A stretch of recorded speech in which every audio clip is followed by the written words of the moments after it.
Hello everyone and welcome back to something that I have not shown off in quite some time. This is a new episode number 7 I believe, of Mentos Plays Our Darker Purpose. This is a very big episode as, if you are unaware, the full game of Our Darker Purpose is actually set to launch on Steam tomorrow, the 29th of January. Sorry, I had to check my system clock thingy to see what date tomorrow was. But yes, it is set to launch tomorrow to the public. And so I figured what better time to show it off than today. So we're going to jump in here. If you have not seen me play this game before, Our Darker Purpose is a procedurally generated roguelike, which is kind of in the vein of Binding of Isaac, in terms of you are going to be moving around with WASD, you are going to be shooting in directions with your arrow keys, and you are going to be able to collect items that are going to increase your abilities, give you active items you can use that give you special skills. You also have this role available, which does not actually offer you invincibility. It is just a way to move quicker and escape dangerous situations. We are going to try to collect all the money on this room, although it is quite dangerous and has already caused us to take 8 damage, which is not a good thing. This game is very difficult, and taking a bunch of damage early on is not a good way to start. Let's see. Terrorist petting fish. Attacking also creates bubbles. Now, it has been a while since I have seen this, since I have played this. As you may have heard if you follow my old episodes, I do tend to kind of try to keep my play of early access versions of games like this to a lower number. Simply because there is a certain amount of wonderment in terms of roguelikes in figuring out how exactly things work and learning things about them. That's going to give us plus 20 HP to use a juice box, and that way there we can pick up another one. Okay, this is a little bit of a dangerous room, but not too bad, all things considered. But yes, I do like to try to preserve some of that feeling of discovery in roguelikes. God, I am horrible. You know what, I'm going to use it. It's a waste of about 8 HP I could have healed, but... Okay, so our boss room is up here. We might as well take this out first. We're going to be fighting some harmless markings, which is one of the more common bosses to face in the early game, if I recall. So now she is free from her chalkboard prison, so to speak. And I am going to probably take some damage here, because I am not very good at this fight, and I have not played for quite some time. But yes, as you know, I did both campaign a bit for this game during its Kickstarter, and I have also been a part of the early access that was available. So I do know a bit about this game that, you know, a lot of other people who are just getting into the game now that it's releasing on Steam, I know a bunch of people have gotten review copies. You know, a lot of people are not going to be aware of quite as much about the game as those of us who had early access, of course. Even ones like myself who did not play a whole lot of it. So there is something to be said for that. One of the big draws of Our Darker Purpose, if we hit L here, is that this is a very story-driven roguelike. There is a lot of lore to collect, there is a lot of story to be told about this school that the game takes place in. So let's take a look here real quick at the lore for some harmless markings. Before the adults disappeared, Regan had a gift for engaging her classmates with her popular chalkboard games. While the administrators frowned on most student attempts at leisure, they seemed pleased with her initiative. It was only after several weeks that it became difficult to ignore the odd fates and accidents later befalling those who joined in Regan's fun. While the administrators pooh-poohed the initial reports of immolation, disintegration, and paralytic insanity, even they eventually had to order the games discontinued. The final straw was likely the fate of the unfortunate Nicholas Ellenwick, dragged into a wall by spectral hands just seconds after Regan defeated him in tic-tac-toe. I will also go through the Awakening, which is the beginning of the story, so to speak. Elderly Mr. L trusted 3 of his students most. Regan was pretty and all did as she told, for they sought her favor. Goneril was strong, and all did as she told, for they feared her power. The third, Cordy, was so shy that no one had ever heard her say a word. One day, Cordy's ninth birthday, Mr. L was summoned to the administrator's office. He left the three in control of the room. The charismatic children ran to Regan, the athletic to Goneril, and the remainder drifted to Cordy. Regan's followers cackled as they joked and danced. Goneril's grunted as they sparred, and the quiet ones huddled closer to the corner, and Mr. L never came back. And Cordy saw Goneril and Regan signal each other, and then all the beautiful and powerful children attacked the quiet ones. The bookcases were pulled down, and the desks tossed about, and all the quiet children killed. The victors poured out into the hallways delighted, for the teachers had vanished and the school was theirs. Except, hidden beneath a fallen bookcase, Cordy was alive, and she had discovered how to speak. So that kind of sets the tone for this game. Essentially the story is that you go to this school, Edgewood, and things kind of went horribly wrong. And now all these other students have kind of taken over and are now in charge of the school. I am taking an absurd amount of damage, by the way. I am not necessarily this bad at this game normally. I have to open and we get... Oh, I don't know if I like this. This is the Trust Walk Blindfold. You'll see why I don't know if I like this very shortly. Let's just make sure that we have covered all the rooms here. It does appear according to the map that we have, but I believe we also have enough credits now to go back to this vending machine and get, oh, we're one shy. Oh. Instead we're going to get a disquieting drought, which is going to make our juice boxes have a special effect, which is always nice, and we should actually buy another juice box while we're here as well, just to fill up, since I did do pretty horribly on this floor. But yeah, so essentially you're playing as Cordy, the shy girl who was left in charge of the class, who has now discovered how to speak, and your weapon is actually your speech. Real quick, on the end of the floor you get a rating based on your time, enemies defeated, damage taken, challenges complete, and then you get credits. Credits are used to unlock lessons, which are a sort of, do I want gluttonous? What is gluttonous? Has extra juice boxes versus more money. We're gonna go for more money. But your weapon in this game is actually your voice. The way you attack is by using your voice to do damage to those who are against you. Now you can kind of see probably why I don't particularly enjoy the Trust Walk Blindfold, because it does make it a bit hard to hit.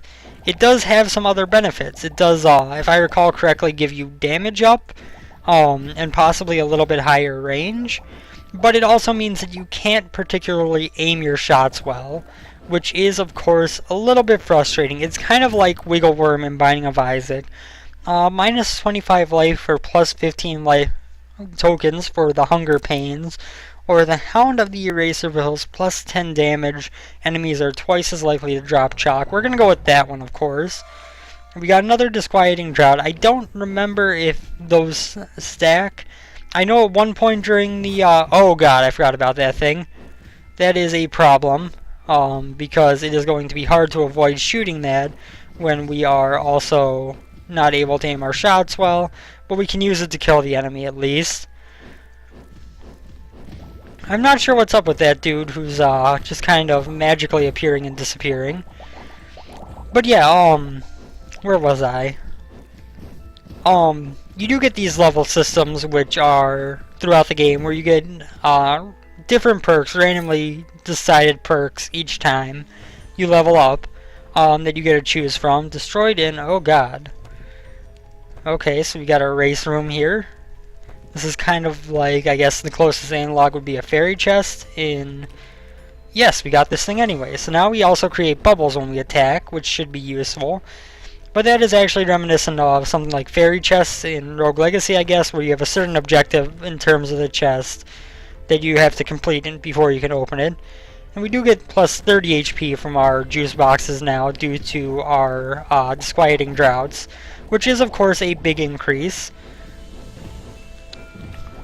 Okay, and as you can see, the bubbles are going to do kind of passive damage even after we are no longer targeting enemies. So those are quite useful to have. But also the tokens are used for the persistent progression system of sorts in the game, which is that as you proceed through more and more of the game, you are going to see what am I going with? You are going to unlock different perks that you can unlock for tokens. And so progressing and doing well in terms of the various levels of the game is important, because you are going to want to, oh god, I do not like this room. If I didn't have the blindfold, this would be much easier, mind you. And I guess I could have just targeted that a bit more, but that wasn't really going to make things easier when there was the full complement of them there. And there's another situation like this over here. We are not doing well. These guys are hidden inside trash cans, so initially your attacks don't hurt them much, but once you have taken the lid off the trash can, you can hit them directly and do significantly more damage. Yes, the tokens are used for that kind of persistent progression system of sorts that allows you to... We're going to use another juice box, as much as I hate to do it. So this is a boss down here, so it looks like we kind of got off on the light side. Oh god. This guy can be a royal pain, especially when I don't have much healing, if I recall correctly, although I don't know how he has changed since last I played, obviously. But when these slimes are out here, he is actually healing himself up. So we need to kill the slimes as quick as possible to prevent him from getting a huge amount of health back. And he's got the slimes out there again. Where are you, slimes? I don't want you to heal that much. And he's also going to summon this guy a second helping, which is kind of a distraction to get you confused on which one you should be attacking to kill the boss. So you do want to kind of focus on the health bar up there to see which you're attacking and make sure that you're attacking the actual boss. Of course, you could have something to be said for killing the second helping first and then finishing off the main boss second. But obviously that is kind of personal preference. We're going to pop another juice box here. Let's see now. We need to... Oh god. We are almost done with the second helping, so we might as well just finish him off. Which does help us, and I believe it does give us experience as well, unlike the slimes, which give us nothing. This is actually rather difficult to concentrate on while having this blindfold. The blindfold is one of those items where it does have benefit, it's just that it also has a noticeable downside, a very noticeable downside. There is a lot of that kind of balancing between items being, you know, good enough to be useful and also not so strong that they're overpowered in this game. It's not something where you're likely to get a whole bunch of items that are objective benefits. So we are going to move on. I'm not going to go into all of the story beats because obviously I want there to be something for you to see when you pick up the game yourself. So I don't want to go into all of the story beats, although I will show off whatever content in the game we get to. The story stuff I will probably leave mainly unshown. You can't help but notice that the walls are covered with campaign posters. It seems there are a lot of potential leaders up ahead. We're going to go here. Leaders mean item drops. They are the colored, stronger enemies who tend to give you, who are able to give you items. And so, of course, you know, they are more difficult, and fighting a bunch of them is not necessarily preferred from that respect, because it is going to be more challenging. It also has a higher reward. So that is a lot of your level choosing pattern there, is you're going to look at both floors, see what special effects, if any, they have, and then try to choose which one fits with your playstyle most. Are you willing to play high risk, high reward, go for more leaders and hence more items? Or would you rather play with more of a reserved approach and go with a floor with no benefit? Would you rather go to a floor that's going to have a lot more money? Or would you rather go to a floor that's going to have a lot more juice boxes? You know, these are the type of decisions that the game kind of pushes you into between each floor, to kind of continue making you make an active part of choosing your level instead of just picking whichever one you think will be easiest. There are benefits to going to the harder floors, which is a very, very good feature. I want to say this straight up, we are already about 15 minutes into the video. I absolutely love this game. I would highly expect to see more of it if I were you, because this is a game that, oh god, I forgot, the green clouds confuse you, they reverse your inputs. So, oh god. Okay, we are still alive, barely. But yeah, you don't want to get hit by those green clouds because they make things very confusing. You know that feeling of suddenly right is left, left is right, up is down, down is up, and all of your attacks are equally as confused. It is not a good thing to be stuck in. I actually forgot about the green clouds when I was starting this run up. Otherwise, it might have caused me to change my opinion on the champion base floor.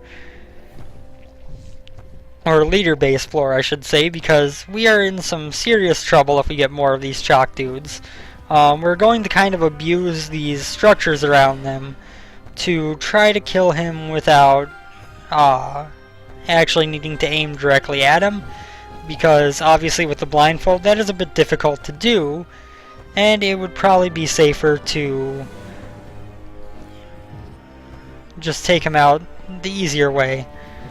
And obviously as we attack we shoot out more bubbles which go after him, and can potentially do damage that we would not normally do anyway.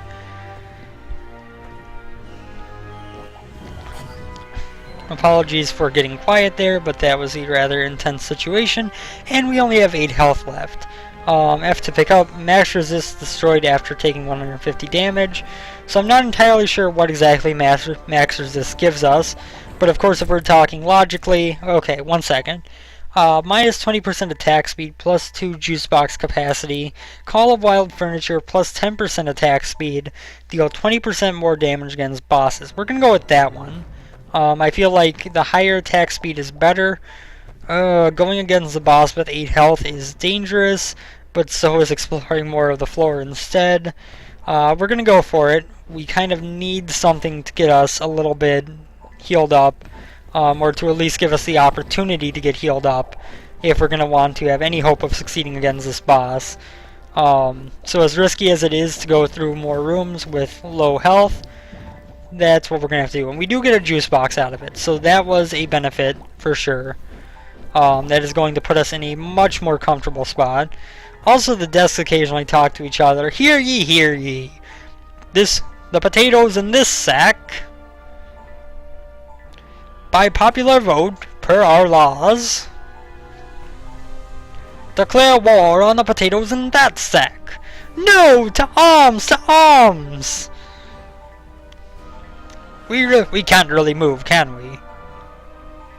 Well, no, you can't. You can't sack potatoes, but it is nice of you to consider declaring war as an option.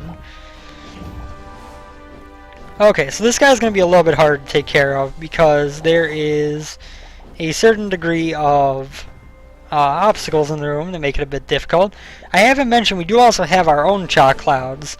That is a mechanic that was added a little bit further in than when I mainly touched the early versions of the game. So I am not exactly familiar with and don't exactly use chalk as much as I should. But chalk, I believe, tends to destroy projectiles as well as give you, obviously, a little bit of a homing attack on an enemy. Plus 12% dodge. He had an oddly prescient concern that he would one day be distilled. Okay, so here we have a little bit of an odd mix of enemies. The chair throwers are obviously a little bit of your damage, of your range damage thread, which can be a little bit more sudden, or a little bit more unexpected, I guess. The chalk clouds move slowly enough where you can expect them and see them coming. The chairs, if you don't know, especially that the enemy is there, can kind of drop out of nowhere and scare you. So obviously now that we have that teddy bear, we do resist certain types of attacks. Let's get out of here before that chair hits. But of course, as you saw, after it resists 150 damage, or after we take 150 damage, it is going to be, oh god. It is going to be destroyed. So there is a certain thing to be said for that. We heard Regan got in trouble. Really? She let a few things in that were supposed to stay outside. Like birds? We think outside has a more existential meaning in this circumstance. I didn't actually catch that last word, but that was a decent approximation, I think. So we could get my manuscript, which is a use item, or Sudsy's ice tray, which is enemy shatter when destroyed, which is helpful. But we kind of desperately need health, so we're actually going to go with 2 juice boxes and a vexing vial, which is going to further empower our juice boxes. We now get 35 HP from each, and we're just going to go ahead and use both of those right now. As far as I know, there is no benefit to preserving your juice boxes otherwise, but that being said, we obviously could use the health, so why delay taking it is my view on it. There are some secret rooms in the game which are called memory rooms. I don't know exactly how they are gone about being found in this version of the game. Ooh, I hate the chandelier. The Candelabra of Longing is kind of a very, very annoying boss to fight. Fortunately, we do have some resist, so we're going to be taking less damage than we would. But he is still a pain to fight. I kind of wish I had some chalk clouds to add in a little bit more passive damage, but our bubbles are doing good work for us, as is our resist, causing us to survive a good bit of damage that we otherwise wouldn't. Okay, we actually beat him decently. Defeat the Candelabra of Longing without leaving the light. We got an achievement of sorts for that, but we still got a D on the floor. So, where we're at now is the Wound Ward Fortress, which is not just a regular floor, but this is kind of the first chapter boss, so to speak. At the end of this floor, we are going to fight the Wound Ward leader in her fortress, I should say, and that is going to be kind of how we can progress to later floors. These are kind of your major stages. If you want to think of it in terms that would be familiar to something like Binding of Isaac, you can look at this as more of your depths, where you're going to be fighting Mom. You're eventually going to get to a floor where you've got your equivalent of the womb, where you're fighting Mom's heart. You're going to have a floor where you're going to fight another key boss that would be the equivalent of maybe the cathedral.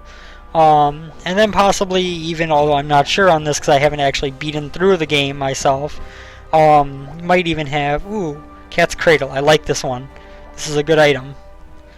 Essentially 15% chance to slow enemies on hit. Pays off a whole lot. But essentially, you know, you're going to have these key bosses, which we have actually found the boss room already, although I don't think it would be wise for me to go straight to the boss without getting some more of the floor explored. We can probably find some more juice boxes, get ourselves to a point where we're going to be in a bit better health situation, because this boss is probably going to be rather difficult. Let us go ahead and get this one down. We do have some pretty decent damage right now, I will say that. One thing that you're going to notice about this game is that items don't necessarily make or break your run. Alternative theories exist. Go on. It is possible that the administrators are simply administrators, or they may be manifestations of rather more sinister forces. Indeed. Only one of those theories explains the void portals. So the desk conversations, I'll try not to pause and stop for all of them, but I do really enjoy that. It's a very nice touch. That makes kind of, after defeating a room, standing around, worth it. Of course, if you're going for the maximum credits, you're going to want to beat the levels fast, which is going to, of course, cause you to miss out on a lot of that stuff. So, you know, there is something to be said for playing the game slow and focusing on the story. There is something to be said for playing the game quicker and focusing on getting more credits to unlock more lessons. Now, I should also add that as a Kickstarter backer, I actually have a bunch of rewards from the Kickstarter available to me. Oh god. This is a trap that I have never seen before. Not sure how I feel about that. So we do want to avoid stepping on these caltrops. Obviously, I am kind of worried about going into the middle of those mirrors. But if we complete this room, we're going to get 2 items on completion. One from that chest in the middle, and one from our champion enemy here. This is one of those situations where having the blindfold is making things much more difficult. Oh god. Leave me alone. Just let me kill this one. Just let me kill Allison the Pointed. But yes, there may be some items I come across that you won't encounter in the regular game. I'm not sure entirely what all there is, or if they're perks or something instead. I haven't actually done my due diligence in terms of looking up on the forum what exactly the Kickstarter pack is offering. I do know one thing is that some endgame perks are already unlocked for me. I still need 700 credits to actually equip them, so it is not like it's going to break the game. But they are unlocked, so I don't have to necessarily find them later on. Unused destroys all projectiles. That's actually pretty cool. I think that'll be helpful on this boss. Let's get in here and get this chest. Open, what is this? Level instantly on the next floor. So if we survive this floor, on the next floor we're going to level up as soon as we get there, which is of course a plus. I should also show off there's a rather robust character sheet here. Your damage, your attack rate, crit chance, range, your experience toward the next level, your move speed, your dodge chance, resist, your light radius, and you can also scroll over all of your items here to find out what they're doing for you. Which is obviously very nice. Like right here, plus 25% attack speed, slightly alters shot angles. Obviously there is a very big negative to come with that plus. We're going to want to go left and then down and right and down. There are actually a lot of rooms still to explore on this floor.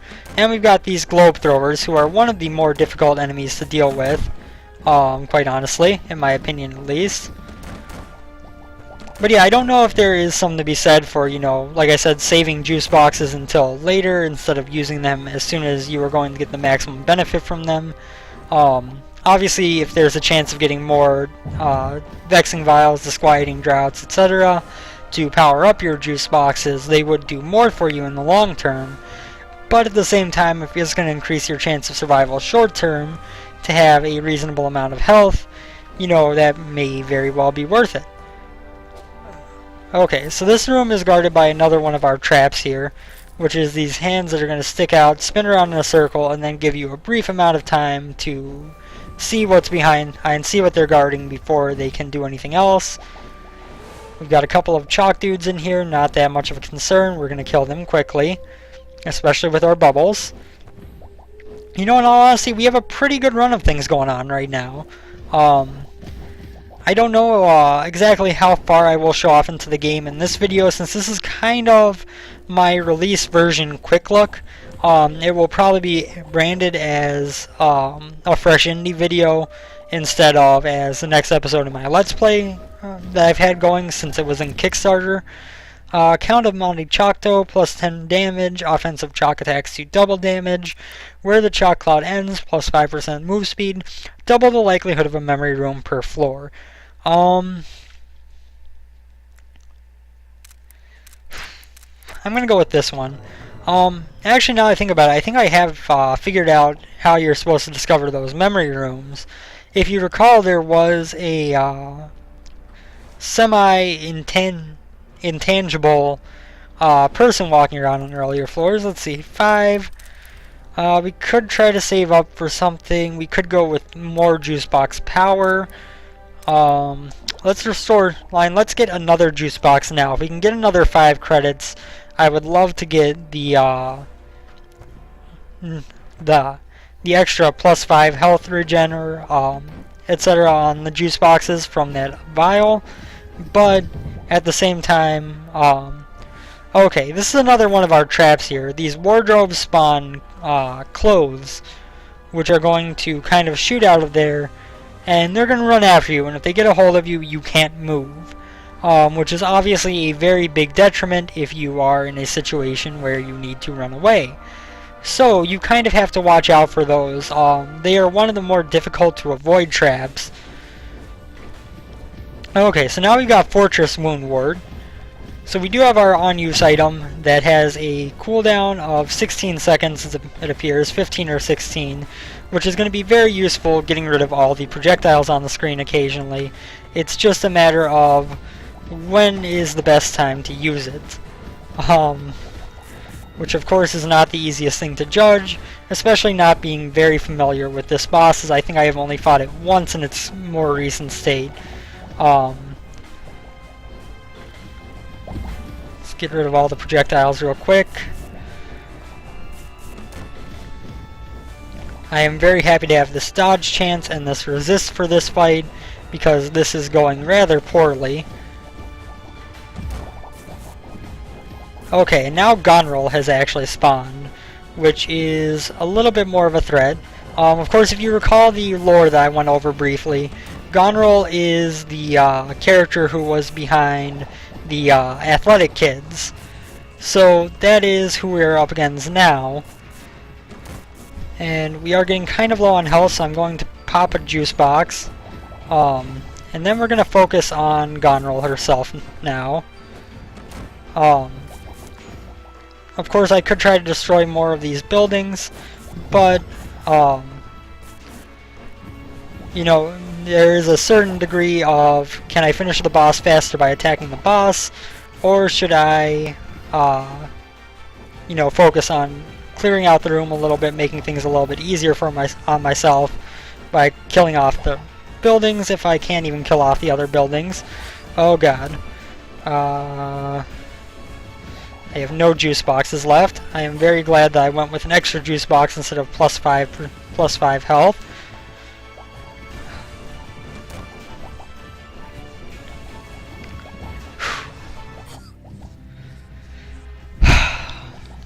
I knew it was coming. I knew it was going to be really close on that fight. So we have failed at the run there. If we look here in extras, because of the couple things we've accomplished now, we have unlocked Whispers, which is gain up to 20% chance to crit when near an enemy, or Hide and Seek, which is start with 30% more roll speed. Now each of these requires 1 period to equip at the early part, which is exactly what we have available. So right now we're going to have that. These 3 perks that I have due to the Kickstarter backing, which you can unlock normally, but they're going to be very, very late game stuff, are going to take 700 credits and 3 periods. Obviously we only have 1 period available now, so obviously we are unable to equip that. We have this counselor who I'm not sure what he does. This is something added since the last time I played. You need 25 credits to leave behind in his jar for him to do something. Obviously we only have 10, can't do that. We do have an item log here, much like a lot of games of this sort, where we can kind of scroll over and see what all these items do to help us remember. And we also have a statistics screen here which shows victories, deaths, restarts, our progress. We have our stats for like a given run, and for our general runs, how many floors we've cleared altogether, how many enemies we've defeated, rooms explored, etc. This was a fresh save when I started up this video, so that's what we've got there, is all fresh stats. Extras was where we just were, sorry. A memory book is what I meant to click on, is where you're going to find all of your lore and everything. You've got, in terms of options, full screen, keyboard controls, sound controls, save file deleting. You got your credits, which we can look at real quick here. So essentially with that, that's going to be an end to our Let's Play episode 7 / Rush Indie Our Darker Purpose. This game is launching, as mentioned, very, very soon on Steam, tomorrow as of the time this video is being posted, and very soon in terms of actual hours wise, as it is currently about 7:30 in the evening where I am. So, you know, it is definitely something that is going to be available to you soon. I highly recommend this game. You will be seeing a lot more of this on the channel. I have obviously played this 6 times before, ranging from the Kickstarter demo through some of the points of development with the early access I had, and I will be playing this more. I love this game. I absolutely love it. It is so much fun. It is very well designed. Seeing the changes and seeing how much it has grown since the Kickstarter demo is awesome. I want to give a big shout out to the developers at Avidly Wild Games for the fact that this is one of those games that I backed on Kickstarter and have been 100% satisfied with where it has gone since then. I didn't take a big part in the alpha balancing and everything process, but I did keep up with the forums a good deal and saw that, you know, people were very much taking the community's ideas into account. And I think that what has come out of this is a wonderful game, and I highly recommend you all to purchase it and give it your time. You know, this is something I can see myself spending hours upon hours with, in the way that I did with Binding of Isaac. It has been an active push to not overly play it and burn myself out on the alpha and beta, so that's where we're at now. Thank you guys as always for watching. I hope you have enjoyed this video and my take on things, and I hope that you will enjoy the game if you go pick it up for yourself. I don't exactly know the price offhand that it's going to launch at. I will edit that into the description tomorrow once I see. Other than that, thank you guys for watching. Have a good one, and I'll see you on the next episode. Take care, everyone.